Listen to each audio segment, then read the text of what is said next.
탁, 탁, 슝! 넘어지지 않고 자전거를 가르칠 수 있는 특별한 방법이 있습니다. 마틴의 자전거 학교. 안녕하세요. 마틴의 자전거 학교입니다. 오늘은 제가 인공지능에 대한 이야기를 좀 해볼까 합니다. 제가 인공지능에 대한 이야기를 처음 들었던 것은 지금으로부터 10년 전에 제가 1급 정교사 자격 연수를 교육청에서 받을 때에 그때 어떤 강사로부터 처음 들었습니다. 그때 그 강사의 이야기는 이제 앞으로 다가올 4차 혁명, 4차 산업혁명 시대에 가장 우선적으로 없어지는 직종 중에 하나가 교직이다. 왜냐하면 인공지능 교사가 사람보다 훨씬 더 잘 가르치기 때문에 미래에 교사는 사라질 것이다. 뭐 이런 이야기를 교육청 강연에서 들었습니다. 제가 그때 처음 들었을 때에는 그냥 정말 재미있는 이야기구나 정도 생각하고 별로 관심을 갖지 않았습니다. 그리고 제가 최근에 이제 인공지능에 관한 책, 에이트라는 책을 읽고선 인공지능 시대가 이미 다가왔구나 라는 것을 이제 깨닫고 좀 충격을 받아서 그래서 자전거 유튜버인 제가 지금 인공지능에 관한 영상을 찍고 있는 지금 중입니다. 인공지능은 우리가 맥도날드라든지 롯데리아 같은 데서 그 주문 받는 기계 뭐 그런 수준은 아닙니다. 그건 인공지능은 아니고 그냥 이제 주문을 받는 기계죠. 근데 인공지능이 들어있지 않는 그냥 주문 받는 기계만으로도 전국에 이제 엄청나게 많은 일자리들이 많이 기계로 대체된 상태입니다. 실제로 뭐 맥도날드, 롯데리아 말고도 지금 뭐 많은 식당에서 이제 주문을 기계로 받는 그런 이제 경우들이 점점 늘어나고 있는 추세죠.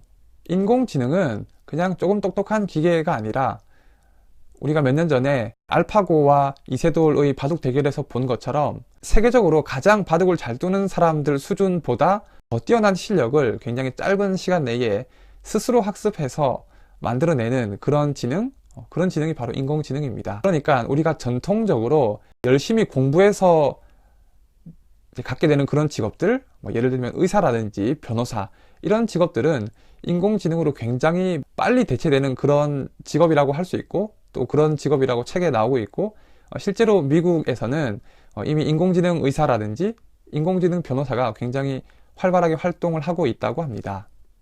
그리고 교사로서 제가 특별히 놀란 것은 미국의 자폐아를 지도하는 그런 이제 특수교사를 대체할 인공지능 이제 교사를 개발했다고 합니다. 그 이름은 마일로라고 하는데 이 마일로라는 인공지능 특수교사는 전통적으로 사람이 이제 자폐 학생을 가르칠 때에 전체 약 3% 정도를 정상 수준으로 이제 교육을 통해서 바꿔낼 수 있었다고 했는데 마일로라는 인공지능 특수교사는 이 교사가 이제 가르친 학생의 약 70% 정도를 이제 정상적인 수준으로까지 이렇게 교육을 통해서 변화시켰다는 뭐 그런 이야기들이 책에 나오더라고요. 그래서 이미 미국에는 300개의 학교에서 마일로라는 특수교사, 인공지능 교사를 사용하고 있다고 합니다. 저처럼 수학을 가르치는 것도 물론 어려운 일인데 사실은 자폐 학생을 정상 수준으로 끌어올리는 그런 일이 훨씬 더 저는 어렵다고 생각하는데 그것을 이미 사람보다 20배 이상 잘할 수 있는 그런 인공지능 특수교사가 미래 개발된다는 것이 아니고 이미 개발돼서 이제 미국에 있는 300개 학교에서 활동을 하고 있다고 하니까 그 인공지능 교사가 뭐 우리나라에 그리고 실제 우리의 현장에 오는 것은 저는 이건 시간 문제라고 생각합니다. 어느 부모도 사람으로서의 특수교사와 마일로 인공지능 특수교사 두 교사 중에서 누구에게 나의 아이를 맡길 것인가, 지금 자폐를 겪고 있는 아이를 누구에게 맡길 것인가 라고 하면 제가 부모라도 인공지능 교사에게 맡길 것 같습니다. 왜냐하면 이 인공지능 교사를 만나게 되면 70%의 이제 확률로서 자폐 학생이 정상 수준까지 이렇게 변화된다고 하니까요. 그러면 이런 인공지능 시대에 지금 교사라는 직업을 갖고 있는 나는 무엇을 해야 되는가? 물론 뭐 그 방법이 구체적으로 나와 있지는 않지만 이 에이트라는 책의 제목이 이제 8인 것은 인공지능 시대를 이제 어떻게 대처할 것인가?